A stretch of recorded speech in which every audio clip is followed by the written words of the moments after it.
Vivemos em um mundo onde a onda de terror e desastres tentam roubar a nossa paz, onde o mal sempre está tentando prevalecer. Mas vemos pela palavra de Deus desde o Antigo Testamento que o cuidado de Deus para com aqueles que o temem e o buscam é muito real e permanente. Fique atento a mais um programa Encontro com a Palavra. Aqui apresentamos a palavra de Deus como resposta a todas as mais difíceis questões da vida. Agora com você, Pastor Edson Bruno.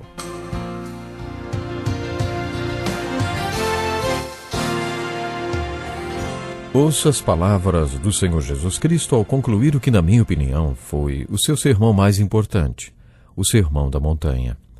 Portanto, quem ouve estas minhas palavras e as pratica é como um homem prudente que construiu a sua casa sobre a rocha.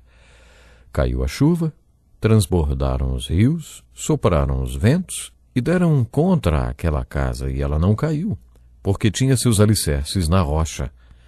Mas quem ouve essas minhas palavras e não as pratica é como um insensato que construiu a sua casa sobre a areia.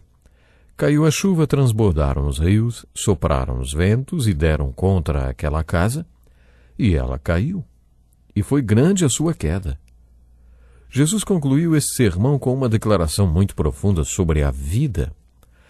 Vamos agora dar asas à nossa imaginação.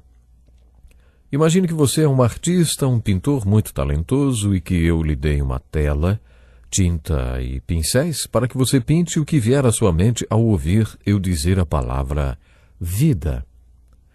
O que você pintaria? Talvez um jovem pintasse uma cena feliz com pessoas brincando na água. Uma pessoa mais velha, talvez um pai de família, pintaria alguém em um barco afundando a alguns quilômetros da costa. Dizem que os jovens tendem a ser idealistas e seus pais pessimistas e até cínicos. Pois bem, com esta metáfora da casa sobre a rocha, Jesus está encerrando o Sermão da Montanha, pintando um quadro da vida segundo a visão dele. Ele não é idealista e nem pessimista. Ele é apenas realista. Isto é a vida. Duas casas, uma ao lado da outra, e a tempestade caindo sobre as duas. Até que a tempestade chega, as duas casas parecem absolutamente iguais. Mas depois da tempestade, aí descobrimos que elas não eram iguais. Uma casa desabou e a outra não desabou. Isso realmente é algo muito importante. A diferença é que a casa que caiu não tinha fundamento, ou melhor, tinha sido construída sobre a areia. E a casa que não caiu tinha a sua fundação sobre a rocha.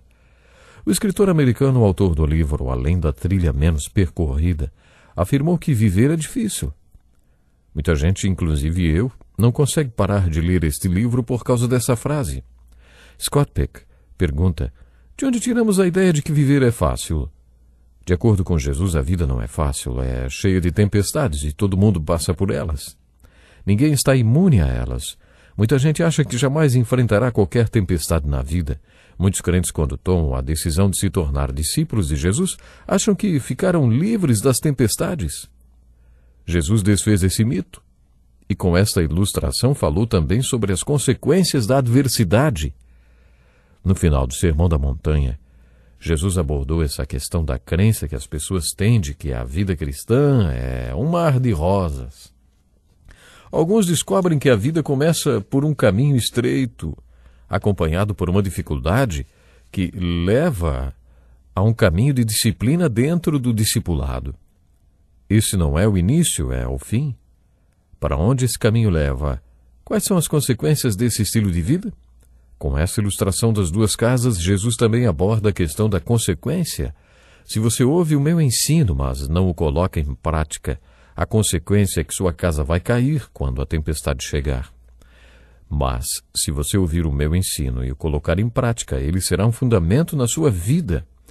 E quando a tempestade chegar, sua vida não vai desabar, porque você estará firmado sobre um bom fundamento. Jesus também estava falando sobre as consequências da nossa vida. Muitas pessoas acham que a adversidade leva direto para as consequências. Na minha experiência como pastor, converso sempre com pessoas que perderam seus empregos. Vamos supor que uma pessoa perca o seu emprego e vai conversar com o pastor. Ai, pastor, eu perdi meu emprego, estou deprimido e acho que vou me matar. Nesse caso, a adversidade está levando a pessoa para suas consequências. É basicamente isso o que a pessoa está dizendo.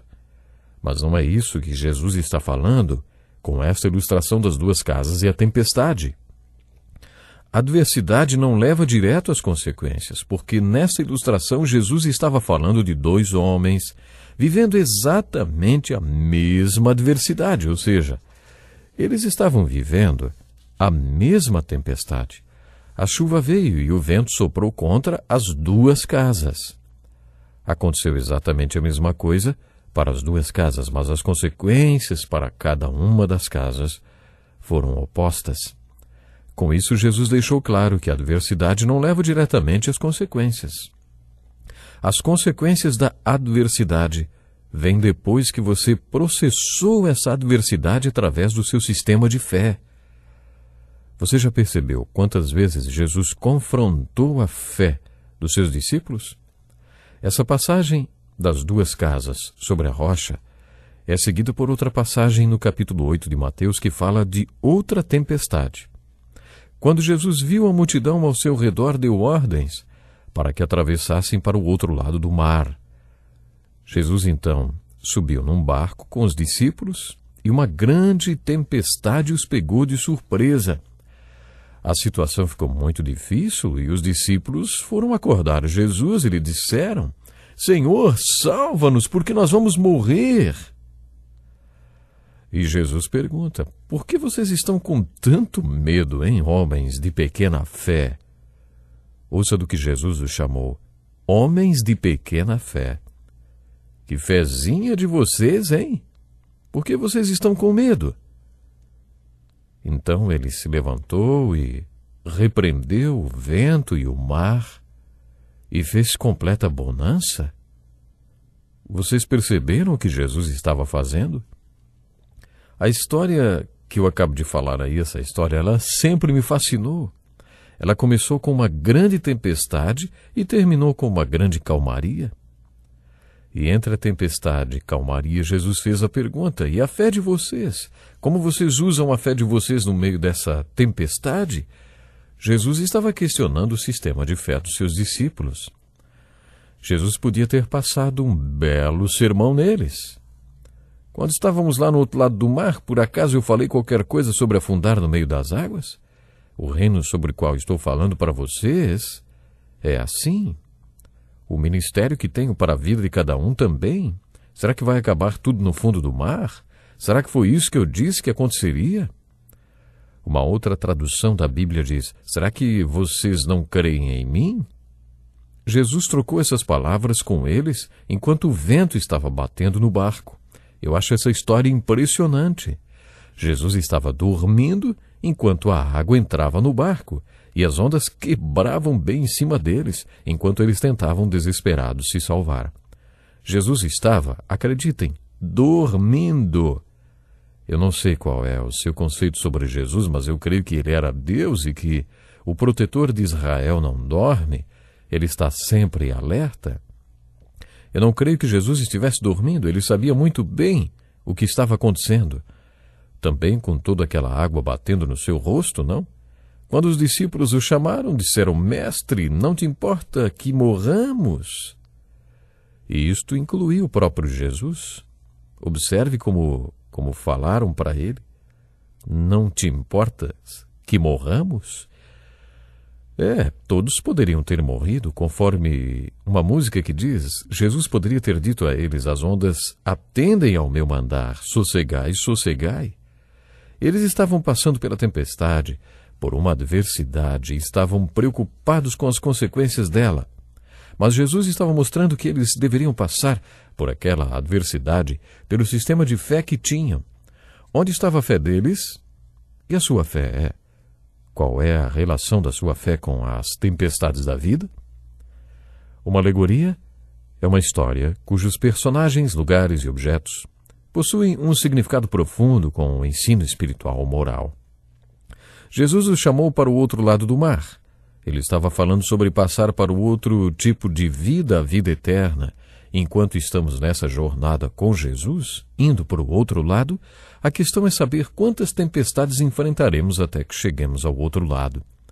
Existem tantos hinos que falam sobre as tempestades. Pregadores como os irmãos Wesley costumavam viajar muito de navio. Vocês devem conhecer a história de Charles Wesley, que teve sua fé desafiada quando enfrentou uma grande tempestade durante uma viagem de navio junto com alguns cristãos morávios. Sabe, ele prometeu que se sobrevivesse àquela viagem, conheceria Deus do jeito que aqueles homens conheciam. Em 1740, ele compôs a letra desse hino. Jesus, meu amado, toma-me nos teus braços. Leva-me acima dessas águas, para longe da tempestade. Esconde-me em lugar seguro, Senhor, até que a tempestade da vida cesse. E depois recebe-me no seguro céu. Para ele, a vida era como uma tempestade. Quando Jesus está nos levando para o outro lado, encontramos tempestades. Isto é viver, passar por tempestades aqui e ali. No Evangelho de Mateus, essa história é seguida por outra história que envolve uma tempestade. Lucas registrou a primeira história e João a segunda. Na segunda história, Jesus fez os discípulos entrarem no barco e seguirem para o outro lado dele, para o outro lado antes dele, depois de ter despedido a multidão de 5.000 pessoas, as quais ele tinha alimentado. Jesus subiu na montanha, bem sozinho. Sabe para quê? Para orar. O barco com os discípulos já ia bem longe, sendo açoitado por ventos contrários. Quando os discípulos o viram caminhando pelas águas, acharam que fosse um fantasma e se apavoraram. Mas Jesus gritou de lá: coragem, não tenham medo, sou eu. Aí Pedro disse: Senhor, se és tu mesmo, manda-me ir ao teu encontro por sobre as águas. Venha, disse Jesus. Eu acho isso aqui demais. Sublinhe na sua Bíblia. Pedro saiu do barco e andou sobre as águas. Foi ao encontro de Jesus, mas quando viu os ventos, ficou com medo e começou a afundar. Aí gritou: Senhor, salva-me! E Jesus imediatamente estendeu a mão e o segurou. E disse: homem de pequena fé, por que você duvidou? Quando voltaram para o barco, o vento cessou. Sabe, a lição aqui é muito profunda. Pedro estava enfrentando uma tempestade junto com os outros discípulos e Pedro inclusive caminhou sobre a água. E olha, ele poderia ter caminhado tranquilamente até Jesus. Mas ele vacilou, por quê? Porque faltou a fé. Essa é uma lição importante. Que jamais venha faltar a nossa fé, mesmo no meio da tempestade. Ficamos por aqui, Deus lhe abençoe.